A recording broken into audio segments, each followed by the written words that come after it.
How to redeem Disney Plus code. If any day you are a Disney Plus user and you would like to redeem your Disney Plus code, but you do not know how to do that, just follow the following steps.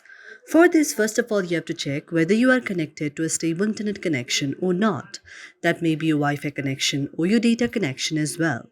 After you check whether you are connected to a stable internet connection or not, now you have to go to the Google Chrome on your mobile device. After you proceed to the Google Chrome on your mobile device, in the search section, you have to search Disney Plus Redeem. Now, after you search Disney Plus Redeem, you can see an interface like this.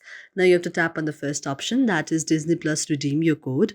Now, after you tap on that, now sometimes if you see the option of sorry, Disney Plus is not available in your region, that may be because Disney Plus is not available in your region. So, what you have to do is you have to open your VPN on your mobile device and change your location.